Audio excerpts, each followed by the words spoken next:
Okay. Oh, I don't have my glasses on. I can't see. Now I'm going to put my glasses on and I'll be able to see this bit of business, but I won't be able to see what I'm doing here. What's happening today is I'm making homemade chicken soup. And why is that YouTube worthy, you ask? Well, these are the bones that I've picked through.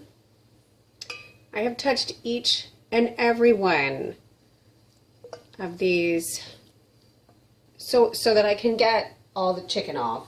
Every single piece of chicken. But I was thinking about a girlfriend of mine who's vegan and how this would probably totally freak her out because she doesn't eat meat. And I was thinking about how, you are what you eat energetically. I was also thinking about how I have thanked and spoken to this chicken carcass the entire time I've been working through it. So we bought the chicken, and the bulk of the chicken was last night's dinner, and I always make a soup because I want to use every single piece of it. So I boiled the carcass and put in some herbs and stuff. Kitchen Witch 101. And I'm singing. I had ELO on YouTube, but we can't play that while I'm filming for YouTube because then we got copyright problems. But anyway, so I'm singing to it and I'm dancing with it and I'm feeling thankful.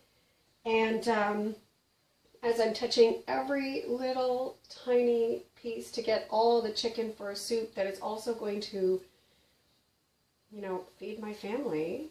I don't do wastage here. So anything that ends up in the fridge as leftovers is either going to be in a casserole or a soup eventually. And that also is, sometimes it's a money thing, and it kind of started as a money thing, but also it's a way to be thankful for what we have and be conscious of the nourishment that we're getting from this animal. It's a way for me to give thanks and connect with this animal, to raise its energy up, because I imagine that, we've all seen the videos of how sometimes chickens are raised, and that's often why people go vegetarian. And for a little while we were vegetarian, for about 1.5 years, I think. Anyway, that's neither here nor there, I guess. An awful lot of what's happening here is I'm touching all the bones. I'm touching every single part. This chicken, this being that gave,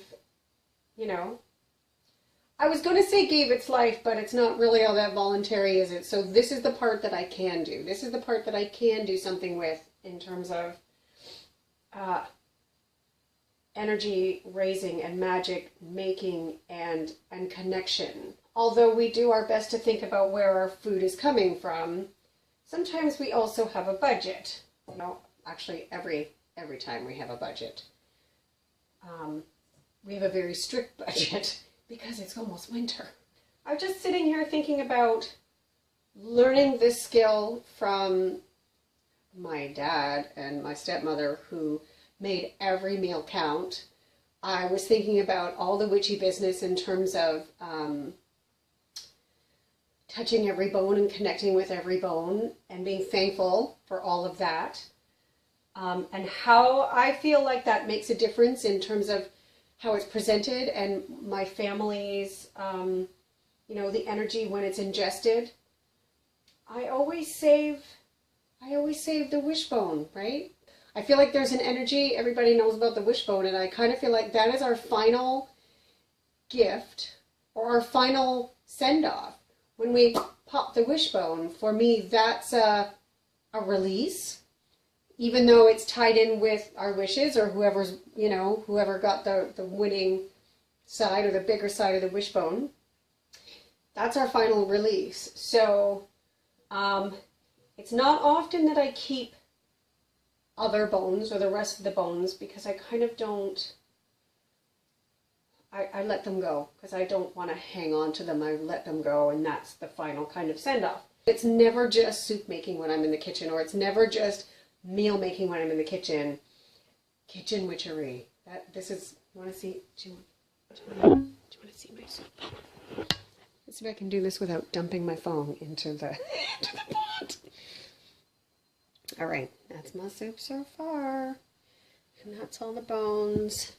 And I'm not sure if you're going to be able to catch this, but this is where the wishbones sit with the cauldron to dry, so that we can break them and send them off. So something to think about today is, when you're in the kitchen and when you're making food, do you bless your food? Do you talk to your food? How do you show thanks and appreciation for what nourishes you physically in terms of food? I'd like to hear about that. That'd be great.